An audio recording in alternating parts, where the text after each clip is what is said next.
교우 여러분 안녕하십니까? 예배당 그리고 온라인으로 예배에 참석하고 계신 성도 여러분 안녕하십니까? 오늘은 부활절 5번째 주일 와싱턴 한인교회 일부 예배에 참석하신 모든 분들을 주님의 이름으로 환영합니다. 우리가 밖을 내다보면 산천초목이 다 푸르고 또 아름다운 꽃들이 피어있는 이 화창한 이 봄날 아침에 우리 모두가 이 예배를 통해서 하나님께서 주시는 은혜와 감동이 우리에게 모두에게 있기를 소망합니다. 다 함께 일어나셔서 찬송가 38장으로 하나님께 찬양 드리겠습니다.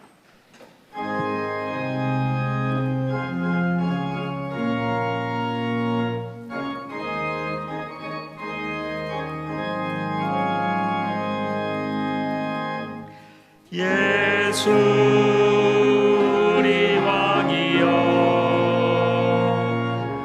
이곳에 오셔서 우리가 왕께 드리는 찬양을 받아 주소서. 우리는 주님의 백성, 주님은 우리 왕이라. 왕이신 예수님 오셔서 좌정하사 다스리소서. 예수 우리 주시여 이곳에 오셔서 우리가 주께 드리는 찬양을 받아 주소서. 우리는 주님의 종들, 주님은 우리 주시라. 주 대신 예수님 오셔서 이 찬양을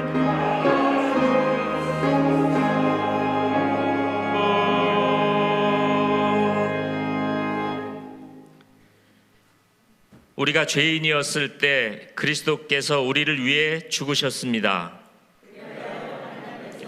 당신의 사랑을 확인해 주셨습니다. 그러므로 그리스도로 말미암아 하나님과 화평을 누립시다. 아멘. 앉아주시고요. 주보에 나와 있는 회중의 공동기도로 함께 기도하겠습니다.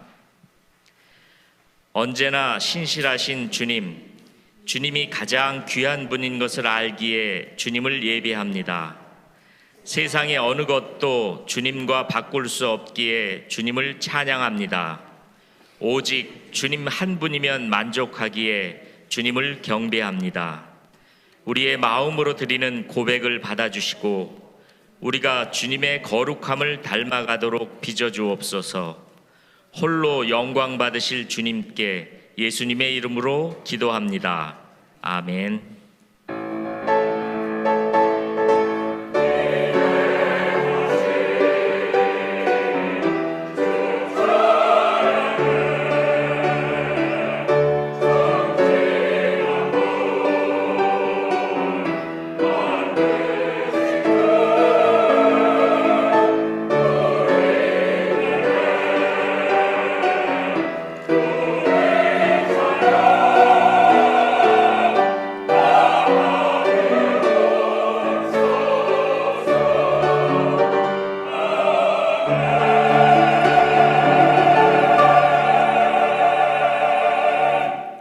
언제나 변함없는 사랑으로 우리를 인도하시고 도우시는 우리 주님을 찬양합니다. 오, 주님께서 하늘을 찢고 내려오셔서 산들이 주님 앞에 오도로를 떨고 있습니다. 민족들이 사시나무 떨듯 떨었습니다. 주께서는 우리가 감히 생각지도 못했던 놀라운 일들을 행하셨습니다. 그 주님을 찬양합니다. 이제 우리 자신을 보니 우리는 죄를 지었고 너무 오랫동안 우리의 죄임을 깨닫지도 못한 채 죄 가운데 살았습니다. 우리는 모두 죄에 감염된 자들이며 죄에 오염된 자들입니다. 그럼에도 하나님, 주님은 여전히 우리의 아버지이십니다. 그러니 하나님, 너무 노하지 말아 주십시오. 부디 우리가 주님의 백성임을, 주님의 자녀임을 기억해 주십시오. 그리고 우리를 긍휼히 여겨주셔서 우리의 죄를 멀리 던지시고 사함의 은총을 얻게 하옵소서. 하나님, 여전히 팬데믹의 그늘이 드리워져 있지만 이 또한 지나가리라 믿습니다. 믿음 안에서 우리 교회가 더욱 다시 굳게 재건되어야 할 줄 믿습니다. 진정한 신앙의 공동체, 사랑의 공동체, 선교의 공동체, 그리고 교회의 본질을 잃지 않고 복음 안에서 재건되어지는 우리 교회가 되어야 할 줄 믿습니다. 하나님, 우리 교회가 정말 성령님이 이끄시는 교회가 되기를 원합니다. 교회의 머리가 되신 주님의 생각을 따라 사역하는 교회가 되기를 원합니다. 우리 많이 부족합니다. 우리를 이끌어 주셔서 주님이 원하시고 또한 우리가 꿈꾸는 참된 교회를 이루도록 주님 도와주시옵소서. 하나님, 오늘도 이 땅 가운데 전쟁과 폭력으로 고통 중에 신음하는 저 우크라이나 사람들, 그리고 난민들을 보살펴 주시기를 원합니다. 인간의 탐욕이 이리도 무섭고 잔인함을 다시 한번 깨닫습니다. 악한 자들마다 하나님 무너지게 하시고 고통받는 이들마다 주의 구원을 경험하게 하옵소서. 하나님, 이 시간에 연로하셔서 몸이 많이 힘겨워하시는 모든 분들, 그리고 홀로 계셔야 하는 모든 교우님들을 지켜주시고 연약한 육신과 약한 영혼을 가지고 힘겨워할 때에도 흔들리지 않도록 주님의 강한 손으로 붙잡아 주옵소서. 5월의 가정달입니다. 모든 가정들마다, 모든 자녀들마다 주님의 위로로 보호해 주시고 또한 인도해 주시고 회복시켜 주시며 아름다운 가정을 이끌어갈 수 있도록 주님 도와주시옵소서. 아픈 분들을 위하여 기도합니다. 하나님, 정말로 주님 도와주시고 질병으로 혹은 암으로 투병하고 계시는 모든 분들에게 주님의 치료하시는 능력으로 임하여 주시옵소서. 그리고 수술을 앞두고 있는 이도 있습니다. 당신의 치유의 능력과 그리고 모든 과정 속에서 당신의 역사하심을 나타내 보여 주옵소서. 하나님, 그리고 우리 김유성 집사님 시아버님을 한국에 계신 시아버님을 여의었는데 그 모든 가정들 위에, 유가족들 위에 하나님의 위로와 평강이 있고 또한 주님께서 함께 하시는 은혜가 있게 하여 주옵소서. 오늘 부족하지만 주의 말씀을 들고 서 있는 이 부족한 종을 주님 붙잡아 주시옵소서. 사람의 모양은 다 가리워 주시고 오직 우리의 주인공이신 주님만 드러나며 그분의 말씀만 드러나는 복된 시간 될 수 있도록 주님 도와주시옵소서. 오늘도 우리 위에 하늘의 평안과 기쁨으로 임하실 주님을 기대하며 부활하셔서 우리 가운데 함께 하신 예수 그리스도 이름으로 간절히 기도하옵나이다. 아멘. 계속해서 우리 주기도문, 주님이 가르치신 기도 함께 하겠습니다. 하늘에 계신 우리 아버지여, 이름이 거룩히 여김을 받으시오며 나라가 임하시오며 뜻이 하늘에서 이루어진 것 같이 땅에서도 이루어지이다. 오늘 우리에게 일용할 양식을 주시옵고 우리가 우리에게 죄 지은 자를 사하여 준 것 같이 우리의 죄를 사하여 주시옵고 우리를 시험에 들게 하지 마시옵고 다만 악에서 구하시옵소서. 나라와 권세와 영광이 아버지께 영원히 있사옵나이다. 아멘.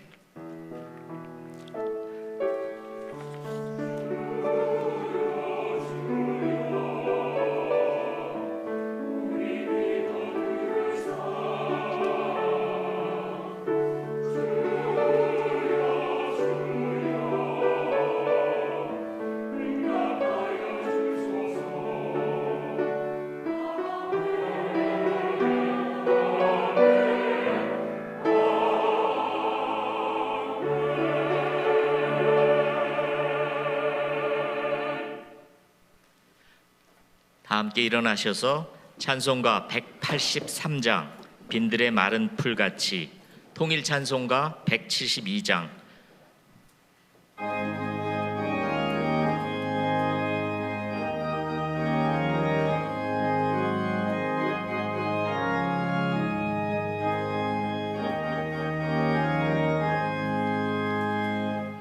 빈들의 마른 풀같이 시들은 나의 영혼, 주님이 약속한 성령 간절히 기다리네. 가물어 메마른 땅에 단비를 내리시듯 성령의 단비를 부어 새 생명 주옵소서. 반가운 빗소리 들려 산천이 춤을 추네. 봄비로 내리는 성령 내게도 주옵소서.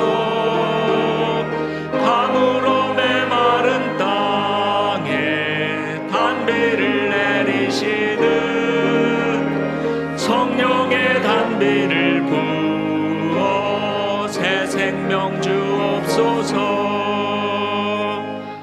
철 따라 우로를 내려 초목이 무성하니 갈급한 내 심령 위에 성령을 부소서. 가물어 메마른 땅에 단비를 내리시듯 성령의 단비를 부어 새 생명 주옵소서. 참되신 사랑의 언약 어길 수 있사오랴. 오늘의 흡족한 은혜 주실 줄 믿습니다. 가물어 메마른 땅에 단비를 내리시듯 성령의 단비를 부어 새 생명 주옵소서.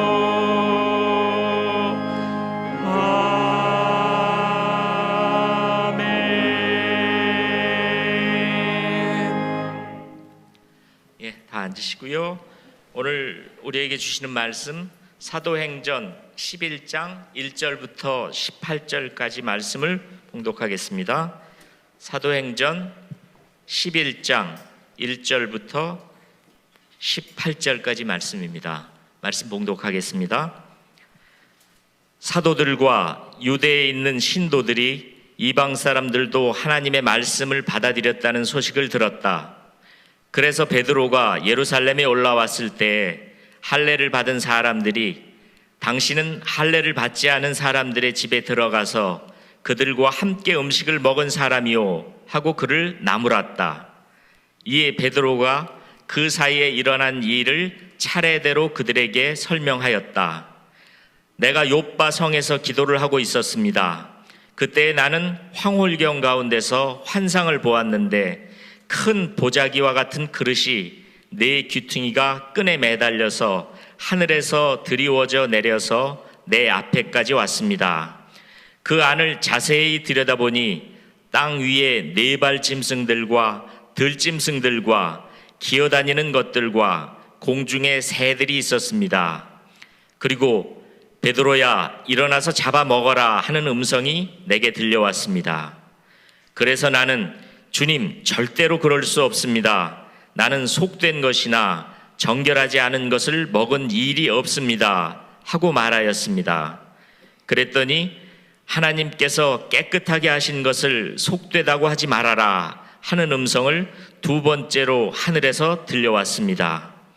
이런 일이 3번 일어났습니다. 그리고서 모든 것은 다시 하늘로 들려 올라갔습니다. 바로 그때 사람들 셋이 우리가 묵고 있는 집에 도착하였는데 그들은 가이사랴에서 내게 보낸 사람들이었습니다. 성령이 내게 의심하지 말고 그들과 함께 가라고 하셨습니다.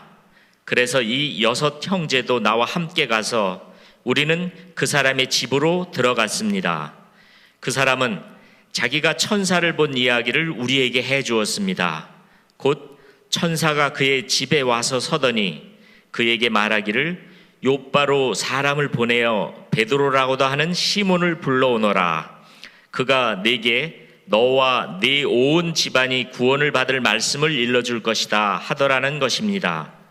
내가 말을 하기 시작하니 성령이 처음에 우리에게 내리시던 것과 같이 그들에게도 내리셨습니다. 그때 나는 요한은 물로 세례를 주었지만 너희는 성령으로 세례를 받을 것이다 하신 주님의 말씀이 생각났습니다. 그러므로 하나님께서는 우리가 주 예수 그리스도를 믿을 때에 우리에게 주신 것과 같은 선물을 그들에게 주셨는데 내가 누구이기에 감히 하나님을 거역할 수 있겠습니까? 이 말을 듣고 그들은 잠잠하였다. 그들은 하나님께 영광을 돌리고 이제 하나님께서는 이방 사람들에게도 회개하여 생명에 이르는 길을 열어주셨다 하고 말하였다. 이것은 오늘 우리에게 주시는 하나님의 말씀입니다.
가사 가운데 그게 나오죠. 항상 좋은 것 주시도다. 그러면서 이어지네요. 내게 강 같은 평화, 내게 강 같은 평화. 이게 아마 메들리로서 이렇게 잘 이어지는 그 가사 내용인 것 같아요. 여러분, 우리 하나님은 항상 우리에게 선하신 분이심을 믿습니다. 때로는 내가 어려움이 있다 할지라도, 때로는 내가 원치 않는 상황을 맞닥뜨린다 할지라도 그건 역시 하나님의 선하신 인도하심을 믿으시기를 바랍니다. 그 믿음만 있으면 그 상황 속에서도 강 같은 평화가 우리에게 임하게 될 줄 믿습니다.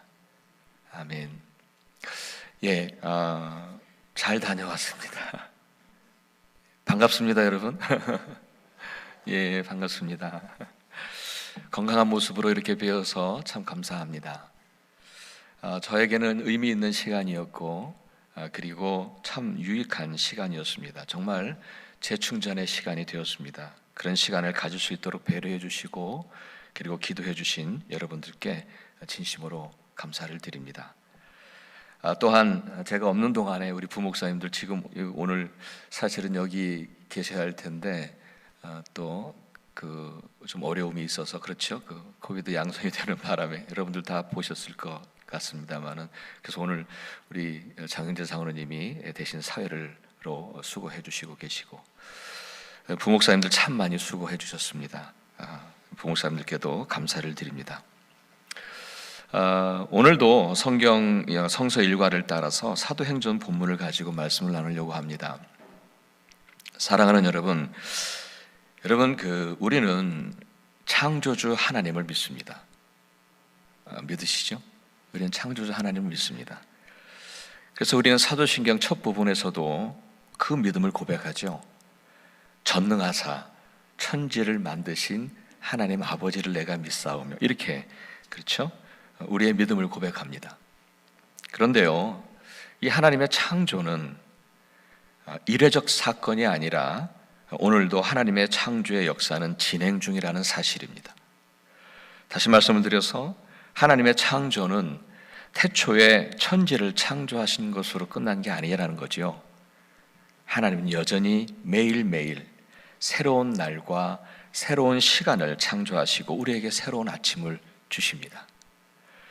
이렇게 매일매일 하나님의 창조의 역사로 우리는 새로운 아침을 맞이할 수 있게 되었고, 새로운 생명의 기쁨을 맞이할 수 있게 된 거죠. 그렇다면 여러분, 우리는 다음과 같은 why 질문을 좀 던져야 될 것 같아요. why? 왜 하나님께서는 나에게 새로운 생명을 창조해 주셨는가? 그리고 이 땅에 왜 나로 오늘을 살게 하시고 있나? 라고 하는 물음을 던져야겠죠. 그래야 지금 오늘 내가 살아가고 있는 내 생명의 의미를 깨닫게 되지 않나요? 우리가 오늘을 그냥 딱 눈 뜨고 나서는 아무 의미 없이 살아간다면 그거야말로 참 그 삶의 가치가 없는 거겠죠. 그런데 왜 나에게 오늘이라고 하는 삶을 살게 하실까? 여러분, 그렇잖아요. 우리도 무언가를 아주 정성스럽게 만들 때는 그 이유와 목적이 분명하잖아요. 마찬가지로 하나님께서 우리에게 생명을 주시고 그리고 이 땅에서 오늘을 살게 하신 데에는 분명한 이유와 목적이 있다는 사실입니다. 목적도 없이 이유도 없이 어쩌다가 이 땅에 태어난 그런 의미 없는 존재가 아니라는 거죠. 저와 여러분은 하나님의 이유와 목적을 따라 오늘이라는 새로운 생명을 살아가는 소중한 존재임을 믿습니다. 그럼 하나님의 이유와 목적은 무엇일까요? 성경은 하나님의 자녀된 우리에게 이렇게 가르치고 계십니다. 하나님의 뜻을 이 땅에서 이루며 살라고. 하나님의 뜻을 이 땅에서 이루며 사는 것, 바로 그것이 하나님께서 오늘 당신의 자녀인 우리의 생명을 창조하신 이유와 목적이라고 말씀하고 계십니다. 이것은 우리가 이 땅에서 생명을 가지고 있는 한 매일매일 붙잡고 살아야 할 하늘의 소명이죠. 그래서 주님도 우리에게 기도를 가르치실 때 그렇게 가르치셨어요. 하나님의 뜻이 이 땅에서도 이루어지기를 그렇게 기도하라고 가르치셨죠. 이것은 우리가 성령님의 도우심을 구하면서 그 소명을 따라 하나님의 뜻이 이 땅에 내 삶에서 이루어지기를, 그 소명을 따라 살아가야 함을 우리에게 말씀하신 것이라 믿습니다. 그렇습니다. 하나님께서 오늘도 우리에게 생명을 주시고 그리고 오늘을 살게 하신 것은 하나님의 뜻을 이 땅에서 이루라고 하신 것이라 믿습니다. 그렇다고 어떤 거창하고 위대한 일을 이루라고 하신 것은 아닙니다. 하나님은 위대한 사역이나 그럴듯한 제사를 원하지 않으셨습니다. 그것은 우리 눈의 기준일 뿐입니다. 하나님이 정말 원하시는 것은요, 오늘 나의 삶 속에서 그분의 뜻, 작은 뜻이건 큰 뜻이든 그분의 뜻을 이루며 사는 것, 바로 그것을 오늘 우리에게 원하고 계실 줄 믿습니다. 자, 그렇다면 여러분, 나는 그리스도인으로서, 하나님의 자녀로서 하나님의 뜻을 그러면 내 삶 속에서 이루면서 살아가고 있는가? 여러분, 물어보아야 할 줄 믿습니다. 여러분 어떠세요? 나는 그리스도인인데, 하나님의 자녀인데 정말 하나님의 뜻을 내 삶에서 이루면서 살아가고 있는가? 우리 스스로를 물어보아야 할 줄 믿습니다. 만약 그렇지 않으면 우리 인생은 그냥 목적을 잃어버린 거죠. 목적과 이유가, 오늘 내가 살아가는 목적과 이유가 그것인데, 그렇지 않다면 목적을 잃어버린 허무한 인생이 되고 말 것입니다. 목적을 벗어나는 인생이 되고 말 것입니다. 우리가 이 땅에 사는 동안에 그분의 뜻을 이루며 살라고 오늘 나의 생명을 창조하신 것임을 다시 한번 기억해야 할 줄 믿습니다. 그런데 여러분, 이렇게 하나님의 뜻을 내 삶 속에 이루려 할 때에 반드시 해야 할 일이 하나가 있어요. 그것은 바로 내 안에 굳게 자리를 잡고 있는 나 안에 주관적인 판단, 나 자신만의 종교적 도그마, 그리고 선입견, 이것을 다 내려놓아야 한다는 건 사실입니다. 우리는 지금까지 신앙생활을 오랫동안 해오면서 나도 모르게 이렇게 차곡차곡 쌓아서 굳어진 나만의 종교적 도그마가 있더라고요. 그것을 내려놓아야 하는데, 그것을 내려놓지 못하니까 그때마다 주시는 성령님의 음성에 귀를 기울이지를 않는 것입니다. 그러니까 그것이 오히려 굉장히 신앙적인 것 같지만 오히려 하나님의 뜻을 내 삶에서 온전하게 이루지를 못하더라고요. 그것이 내 안에 강하게 자리를 틀고 있으니까 내 삶에서 하나님의 뜻을 이루지를 못하는 거예요. 그런데도 많은 그리스도인들 중에는 여전히 그것을 내려놓지를 못하고 사는 경우가 많습니다. 교회 생활을 오래 했어도 여전히 그것을 내려놓지를 못해서 내 삶 속에 하나님의 뜻을 온전히 이루지를 못하고 사는 경우가 많다는 것입니다. 오늘의 본문은 바로 그것을 보여주고 있습니다.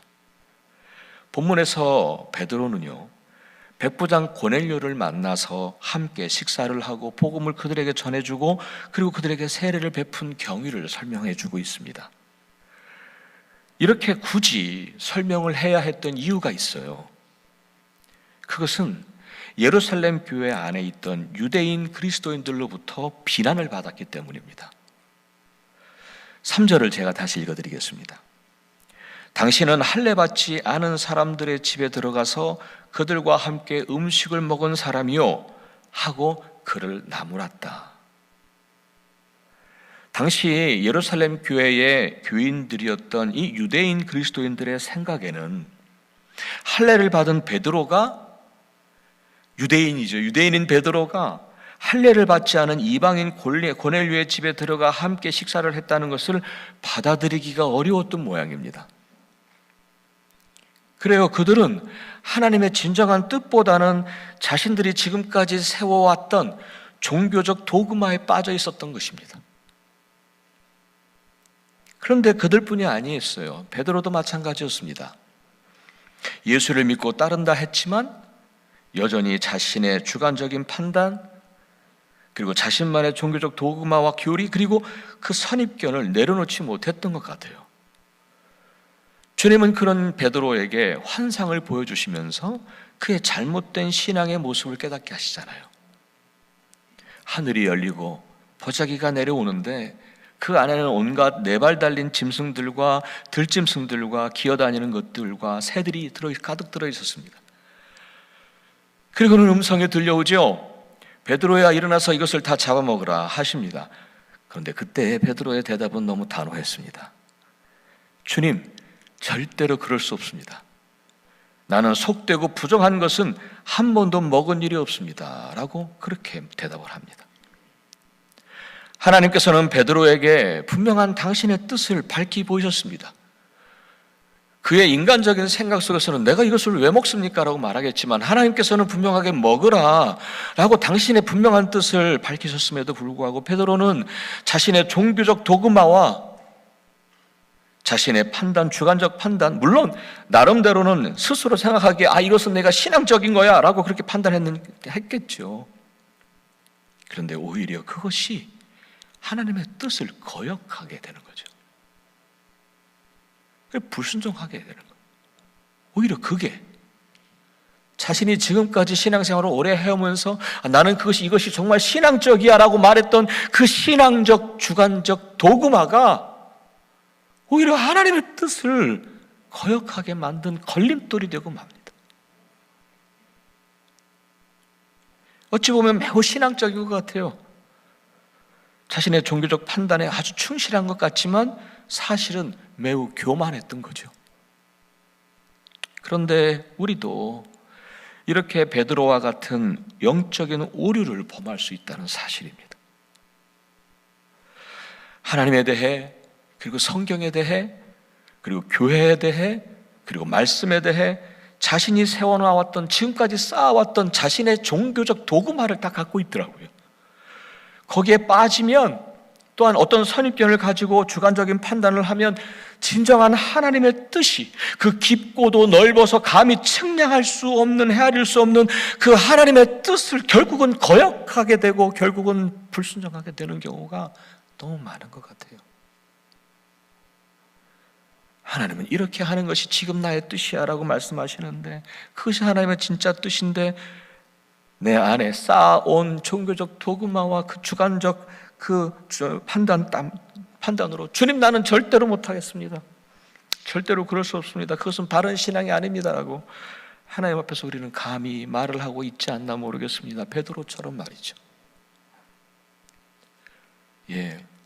우리는 너무도 쉽게 지금까지 쌓아온 종교적 판단과 주관적 판단과 선입견에 스스로 갇혀 살 때가 많이 있습니다. 그것을 깨고 빠져나와야 하는데, 출애굽을 해야 하는데 그러지를 못하는 경우가 많습니다. 그러다 보니 내 영혼에 오히려 걸림돌이 되어져서 거기에 갇혀서 정작 하나님의 뜻을 내 삶에서 온전히 이루면서 살지를 못하는. 그래서요, 여러분 정말 오히려 신앙생활을 하면 할수록 더 하나님 앞에서 그 음성에 귀를 기울이는 영적인 예민함이 필요한데 오히려 그것이 나의 도그마가 되어서 거기에 갇혀 살아요. 그런 경우가 참 많은 거예요. 그러니까 내가 가지고 있는 종교적 도그마를 가지고 갇혀 살면서 이제는 그것을 가지고 다른 이들을 판단하고 다른 이들을 정죄하고 때로는 상처를 주기도 합니다. 하나님은 그런 모습을 원한 게 아닌데 말이죠. 하나님께서는 정말 그런 모습을 원하지 않으신 건데.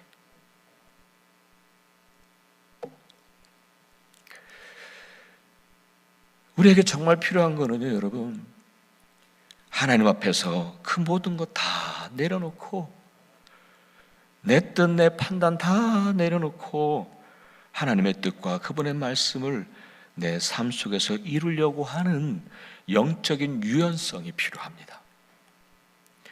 정말 필요합니다. 주님은 베드로에게 말씀하셨어요. 그럼 베드로에게 말씀하셨어요. 참 교만하죠. 그렇죠. 주님 앞에서 나는 절대로 그럴 수 없습니다라고 말했던 그 교만했던 베드로 앞에서 주님께서 말씀하시기를 하나님께서 깨끗하게 하신 것을 내가 속되다 하지 말라. 이 말씀은 베드로가 지금까지 쌓아온 단단하게 굳어진 종교적 교리와 판단, 그 선입견을 다 내려놓으라. 그저 주님의 뜻에 귀를 기울이는 영적인 유연성을 가지라. 주님의 뜻에 순종하는 영적인 유연성을 가지라 하신 것이라 믿습니다. 에스겔 선지자의 표현과 같이 돌같이 굳은 마음을 제하여 버리고 살같이 부드러운 마음을 가지라 말씀하신 것이라 믿습니다. 사랑하는 여러분, 하나님 앞에서 그리고 그분의 말씀 앞에서 여러분의 마음은 어떠신지요? 지금까지 내가 쌓아온 이 주관적인 신앙적인 판단들로 돌과 같이 단단하게 굳어진 마음은 아닌지 모르겠습니다. 내 기준이 우선이지 하나님 기준보다, 그렇죠? 그럴 수 있어요. 하나님의 기준이 아니라 나의 종교적 판단이 그 기준이 되어서 살면서 나는 하나님을 제대로 섬기고 있다. 바리새인들이 그랬어요, 여러분. 바리새인들이 스스로 그렇게 믿고 살 수도 있다는 것입니다. 그거 다 내려놓고 영적인 유연성을 가진 부드러운 마음을 가지고 하나님과 그리고 그분의 말씀 앞에 서야 할 줄 믿습니다. 그렇게 영적인 유연성을 가질 때 내 삶에서 그분의 뜻을 온전히 이룰 수 있는 거죠. 하나님의 뜻이야 라고 하면서 다른 사람들을 판단하고 정죄하기보다는 하나님의 진정한 뜻인 용서와 인내를 내 삶에서 이룰 수 있을 것입니다. 분리와 분열보다는 하나님의 진정한 뜻대로 서로를 용납해주고 그리고 하나됨을 지켜가는 일을 내 삶에서 이룰 수 있을 줄 믿습니다. 그리고 미움과 다툼보다는 하나님의 뜻인 사랑과 평화를 내 삶에서 이룰 수 있게 될 것입니다. 베드로의 경우도 자신이 유대인이었기에 영적인 유연성을 가지기가 쉽지는 않았을 것입니다. 유대인이라고 하는 그 단단한 종교적 신념에서 벗어나기가 그리 쉽지 않았을 것입니다. 그럼에도 오늘 가만히 보니까 오늘 본문에 따르면 그는 자신의 종교적 판단과 선입견을 다 내려놓더라고요. 다 내려놓고. 근데 그가 그렇게 할 수 있었던 데에는 두 가지의 이유가 있었다고 생각이 듭니다. 하나는 뭐냐면 그는요, 기도하는 사람이었다는 사실입니다. 그래요, 기도하는 사람은 영적인 유연성을 가지더라고요. 왜냐하면 진정한 기도는 하나님 앞에서 내 뜻을 다 내려놓기 때문입니다. 5절을 제가 다시 한번 읽어드릴게요. 5절입니다. 내가 욥바 성에서 기도를 하고 있었습니다. 그때에 나는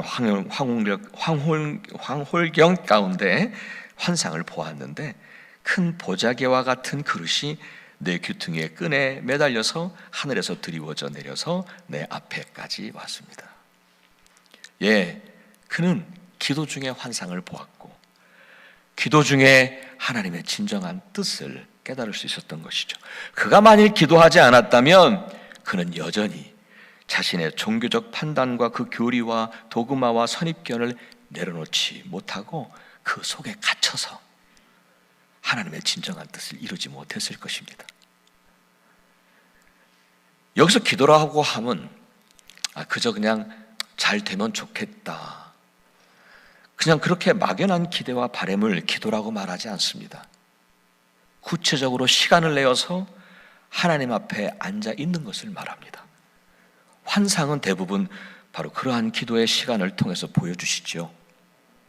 기도는 나의 필요를 간구하는 시간이기도 하지만 어떤 문제를 가지고 나아가면 나 자신의 생각과 판단을 다 비우고 내려놓으라는 영적인 도전을 받는 시간이기도 합니다. 그래서 기도하기 전에는요, 내 생각과 판단으로 꽉 차 있었지만 기도하면 그 생각과 판단을 다 내려놓게 됩니다. 그리고 베드로처럼 환상으로 하나님께서 보여주시기도 하고 물론 매우 드문 경우지요. 때로는 말씀을 기억나게도 하시고 때로는 성령님의 마음에 감동을 주셔서 당신의 진정한 뜻을 알게 하시죠. 그리고 주님은 그 보이신 당신의 뜻을 이루며 살라고 도전하고 계시는 거예요. 물론 늘 성공하는 것은 아니지만 말이죠. 사랑하는 여러분, 하나님 앞에서 기도하는 그 시간을 많이 가지시기를 바랍니다. 나의 종교적 판단과 선입견 다 내려놓으시고 내가 그동안에 쌓아왔던 나만의 어떤 신앙적 도구마 거기에 갇혀있지 마시고 그분 앞에서 영적인 유연성을 가지고 그분 앞에 나아가시기를 바랍니다. 그분이 어떻게 말씀하시든지 그분이 원하시는 그 뜻을 깨달을 때에 그냥 무조건 그냥 순종하는 겁니다. 무엇을 내게 원하시는지, 어떻게 하기를 원하시는지, 주님이 정말 원하시는 것이 무엇인지 거기에 귀를 기울여 보십시오. 그렇게 나아갈 때 비로소 우리의 삶에서 주님의 뜻을 온전히 이루며 살게 될 줄 믿습니다. 계속해서 두 번째 이유가 있어요. 그것은 그의 고백 속에서 찾아볼 수 있습니다. 17절을 제가 읽어드리겠습니다. 그러므로 하나님께서는 우리가 주 예수 그리스도를 믿을 때에 우리에게 주신 것과 같은 선물을 그들에게 주셨는데 내가 누구이기에 감히 하나님을 거역할 수 있겠습니까? 그렇게 고백하죠. 앞서 잠깐 언급했습니다만 베드로는요 유대인이에요. 유대인으로 자란 사람이에요. 그러니까 유대인으로서 그가 그동안 쌓아온 종교적 교리와 판단, 선입견을 쉽게 내려놓을 수는 없었을 것입니다. 이방인들과 함께 하는 것이 옳지 않고 부정하다는 것은 그러한 종교적 신념을 가지고 오랫동안 살아왔기 때문에 더욱 내려놓기가 어려웠을 것입니다. 또한 주변에서 자기를 바라보고 있는 시선들도 곱지 않았음을 압니다. 그래서 보시면은요, 고넬료의 집에 가기 전에요. 오늘은 11장을 읽었는데 10장에서는 그 사건이 일어난 거고 11장에서는 그것을 설명하는 건데 10장에서 보게 되면은 베드로를 데리러 온 3명의 고넬료 종들이 있었거든요. 근데 그들에게 그냥 곧바로 따라가지를 않아요. 하룻밤을 묵고 그 다음날 같이 따라갑니다. 무슨 의미일까 생각해 봤어요. 그거 뭐냐면 베드로는 그만큼 고넬료의 집으로 가기로 결정하기까지는 그만큼 고민이 많았구나 하는 생각이 들었습니다. 하지만 그 모든 상황과 현실을 뛰어넘는 한마디를 하는 거예요. 그의 생각 속에 그것이 있었던 것 같아요.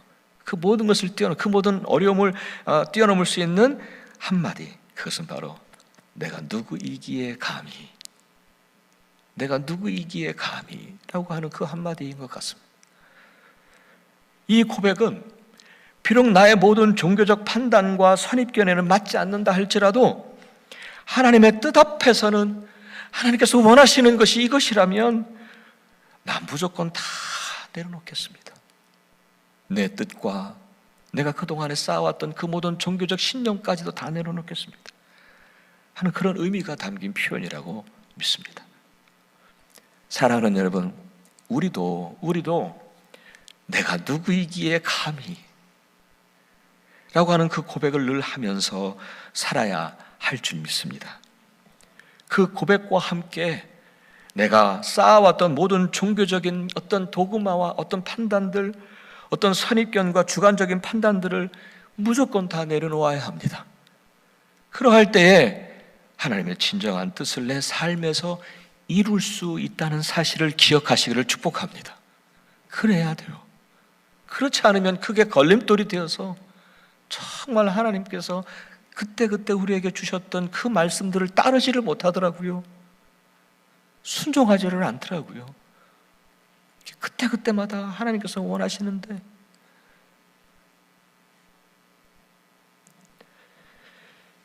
고넬료에게 가는 것에 대해서 모든 사람들이 부정하다 말하고 자신의 종교적 판단에도 맞지 않았을 것입니다. 베드로에게 있어서. 그럼에도 내가 누구이기에 감히 그렇게 고백하며 그는 고넬료 집으로 향했던 거죠. 베드로는 그렇게 주님의 뜻을 이룰 수 있었던 것입니다. 마찬가지입니다.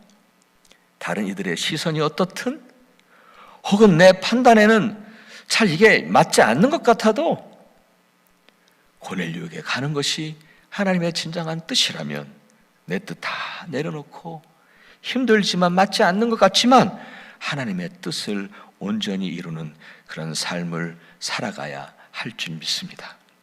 하나님은 그것을 통해서 당신이 영광 받기를 원하십니다. 이제 오늘의 말씀을 이렇게 마무리하고 싶습니다. 사랑하는 여러분, 여러분의 현재의 삶, 지금 정말 주님이 무엇을 원하고 계실까요? 지금 어떤 삶을 살기를 원하고 계실까요? 주님의 어떤 말씀을 내 삶에서 이루기를 원하고 계실까요? 그 물음에 대해 마음속에 어떤 깨달음이 있으실 땐 혹이라도 나의 종교적 판단, 그것에 맞지 않는다고, 혹은 힘들다고, 혹은 불편하다고, 혹은 어렵다고, 혹은 상황과 현실이 맞지 않는다 하여 그 하나님의 뜻을 베드로와 같이 거부하거나 불순종하는 일이 없기를 바랍니다.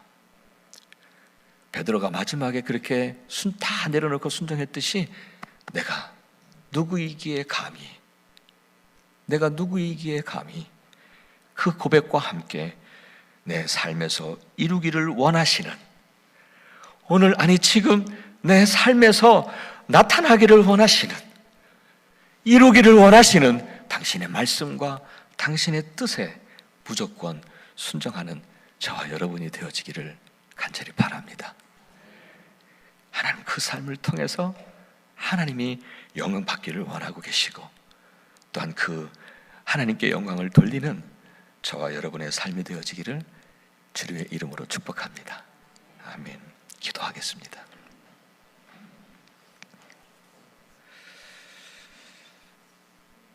그 어떤 것보다 주님께서 우리에게 보이시고 말씀하신 것, 그것에 온전히 순종하며 우리의 삶에 그 말씀과 그 뜻을 온전히 이루어가는 그러한 삶을 살아갈 수 있도록 도와주시옵소서. 감사하며 예수 그리스도 이름으로 간절히 기도합니다. 아멘.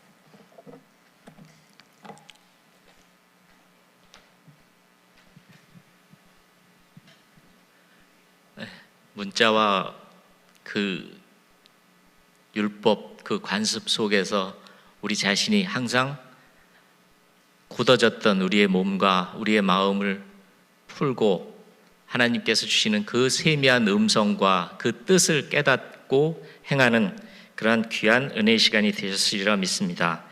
다 함께 일어나셔서 성결된 마음으로 우리 주님 앞에 예물 드리겠습니다. 1장 찬양으로 예물 드리겠습니다.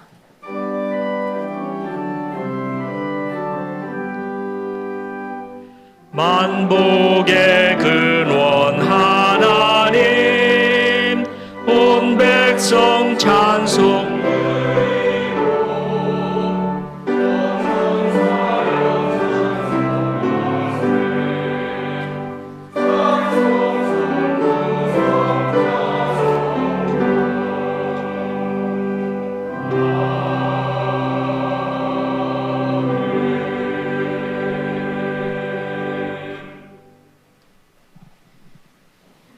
기도하시겠습니다. 주님 크신 은혜를 감사드립니다. 오늘도 하나님의 영, 진리의 영이 우리와 함께 해주셔서 하나님의 말씀으로 우리를 위로해 주시고, 말씀 통해서 우리에게 능력 허락하여 주시고, 우리에게 주님께서 원하시는 새로운 삶으로 인도해 주시니 얼마나 감사한지요. 오늘도 주님의 거룩한 성도들이 마음으로 정성으로 예물을 주님께 바칩니다. 모든 것들이 주님에게서 온 것임을 감사하며 구별하여 예물을 바치오니, 이 예물을 주님께서 기뻐 받아주시고, 이 예물이 주님의 거룩한 이름과 향기를 나타내는 곳에 적절히 잘 사용될 수 있도록 인도하여 주시옵소서. 또한 함께 올려진 기도 제목들도 있습니다. 그 올려진 기도 제목들이 오직 아버지의 뜻 안에서 온전히 이루어지게 하시옵소서. 우리 주 예수 그리스도의 이름으로 기도드립니다. 아멘.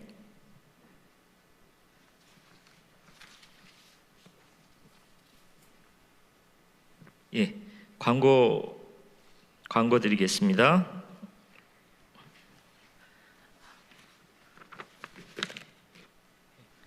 예, 와싱턴 한인교회 장학생을 모집을 합니다. 꿈나무 장학생 장학금, 차세대 사역 장학금, 좌옥 윤치호 장학금, 전석구 장학금, 그리고 여선교회 장학금 주보를 참고하셔서 모두 다 원하시는 분들은 신청하시고, 그리고 또한 학업에 도움이 될 수 있기를 바랍니다. 그리고 어린이 라운지 새 단장을 위해서 펀드레이징을 하고 있는데 계속하고 있습니다. 협조 부탁드리고요. 그리고 오늘 1시 15분부터 2시 15분까지 학부모들을 위한 특별 세미나가 BK홀에서 있습니다. 대상자들은 참석해 주시고요. 이번 토요일 5월 21일 11시에 세교우 환영회가 순원친 교실에서 있고요.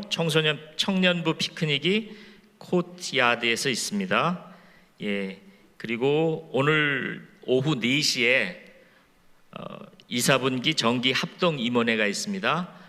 임원분들 참석해 주셔서 거기에서 의논되는 모든 일들이 주 안에서 이루어질 수 있도록 주여 협조해 주시길 바라고요.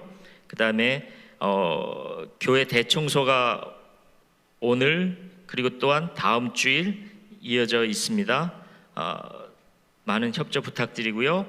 거북이 마라톤이 다음 주 토요일 5월 28일 날 버크레이크 파크 쉘터 A에서 9시부터 3시까지 있습니다. 예, 각 속회별로 그리고 또한 거기 참석하시길 원하시는 모든 분들 함께 참석해 주셔서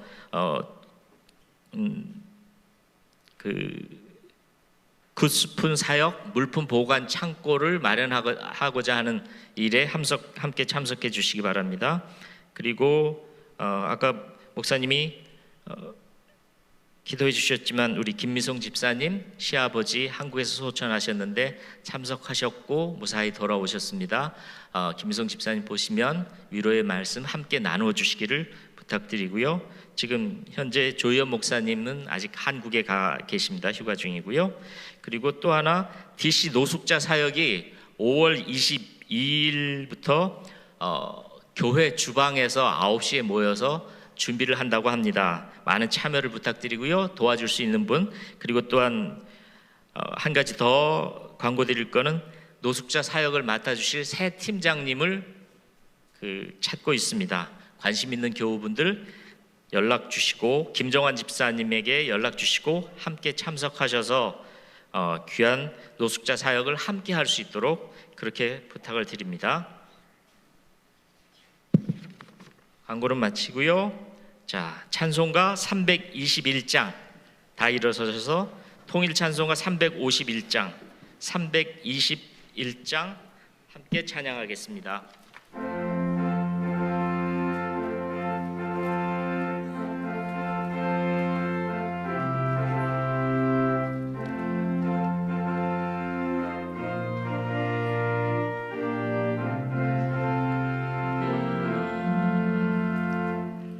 날 대속하신 예수께 내 생명 모두 드리니 늘 진실하게 하소서. 내 구주 예수여, 나 구주 위해 살리라. 내 기쁨 한량 없으리. 내 갈 길 인도하소서. 내 구주 예수여, 날 구원하신 예수를 일평생 의지하오니 날 영접하여 주소서. 내 구주 예수여,